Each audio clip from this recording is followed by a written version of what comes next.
সকল।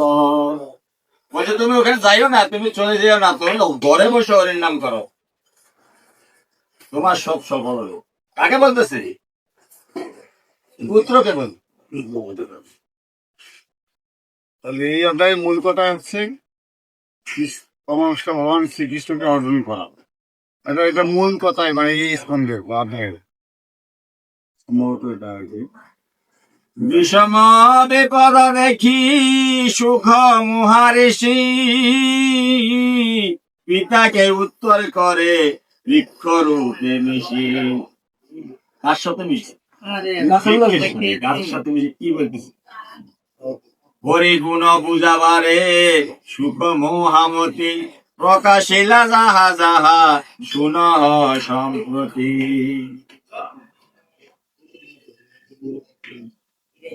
বুঝ সে পুরাণ কথা করুণা করিয়া, সংসারে মানবে যিনি দিলেন বলিয়া। মহাপুণ্যবান সেই ব্যাসের নন্দন, তাহার চরণে আমি লইনু শরণ। কত মহাভাগ্যবান আমাদের সমাজে এমন মানুষ আছে, যখন গর্ভে সন্তান আসে তখন অনেক, মানে আমার মায়েরা আগে দেখতাম আর কি, মায়েরা বলতো গীতা পাঠ করার দরকার নাই, আসন দেওয়ার দরকার নাই, না, তখন আপনাকে গীতা পাঠ করতে হবে, ভাগবত পাঠ করতে হবে বেশি। এই সুখদেব গোস্বামী 16 বছর মায়ের গর্ভে ছিল, যে মায়ের গর্ভে থাকা অবস্থায় সে তার মা সবসময় গীতা পাঠ শ্রবণ করতে, শ্রবণে মঙ্গলম শ্রবণ করতে, পাঠ করতে, তখন করতে, সে মানে 16 বছর গর্ভে থেকে যে ভাগবত পাঠ করতে।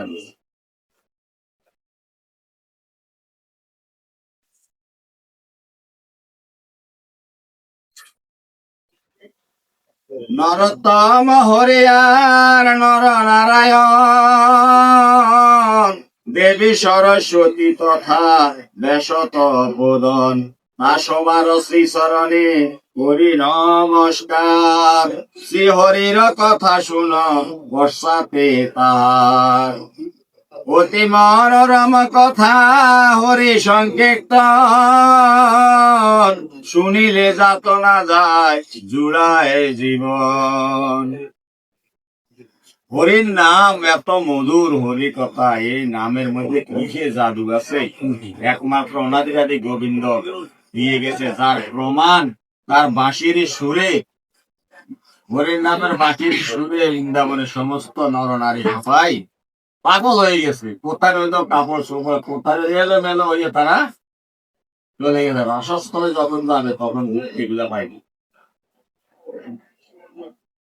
সব পাগল হয়ে গেছে।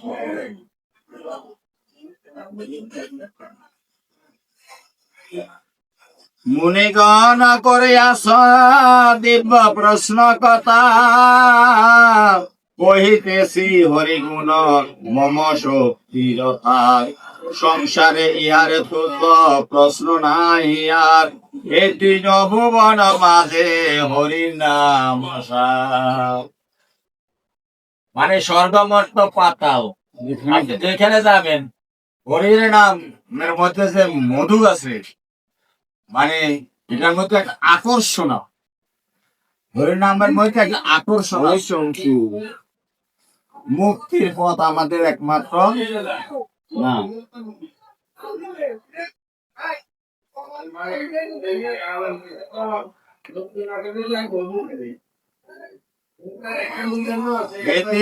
ভুবন মাঝে হরির নাম সার, স্বর্গ আদি লাভ করে ধর্ম অনুষ্ঠান, তাহা হতে শ্রেষ্ঠ হয় হরি গুণ গান।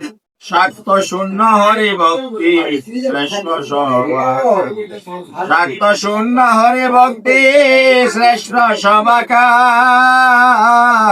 জীবের পরম ধর্ম সংসার মাজার, কৃষ্ণ প্রেমে জ্ঞান লাভ করে জীবগণ, বৈরাগ্য উদয় হয় শুদ্ধ হয় মন। ধর্ম বলে যাহা কিছু পরিচিত হয়, হরিভক্তি শূন্য হলে ব্যর্থ সমুদয়। একটু হরিভক্তি যদি আপনি এগুলো থেকে পার হয়ে যান, আপনার ধর্মটা থেকে আর বিচ্ছিন্ন থাকেন এগুলা যদি সাধু কখনো না করেন, তাহলে আপনার সবকিছু বিফল হয়ে যাবে। অবশ্যই।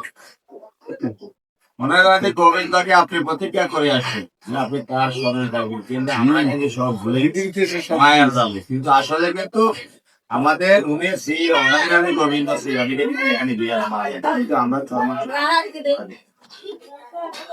দেখা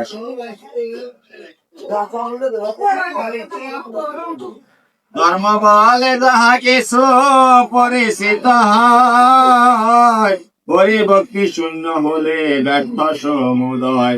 ধর্মের লাগিয়া যত কর আয়োজন, হরিভক্তি শূন্য হলে সময় কারণ।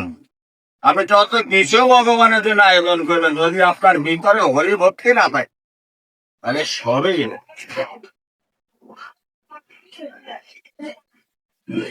ফলের আশায় যদি কোন কর্ম হয়, উদ্দেশ্য না সিদ্ধ হবে জানিও নিশ্চয়। এর কি বলছে? কিসের আশায়? ফলের আশায়। নিষ্কাম কর্ম করতে হবে। নিষ্কাম ভাবে সাধনা করতে হবে আমাদের।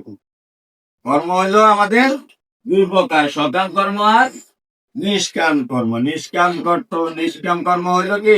লোকান কাতে পরার্থের সংগ্রাম কর্ম হইলো যা নিজের জন্য করা।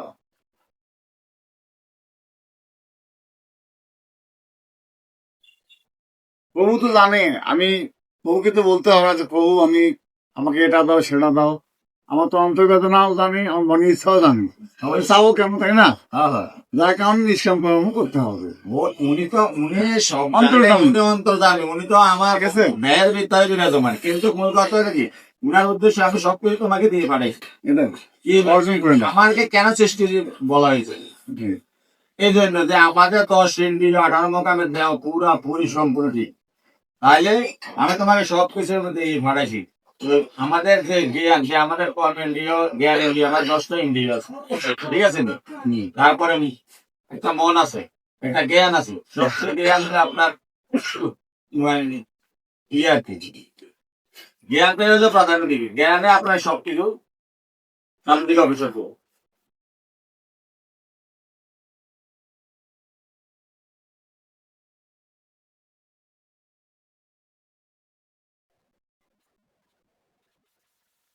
অর্থয়ার কামে মুক্তি কেহ নাহি পায়, পূর্ণ নাই হয় শুন মুনি সম্প্রদায়।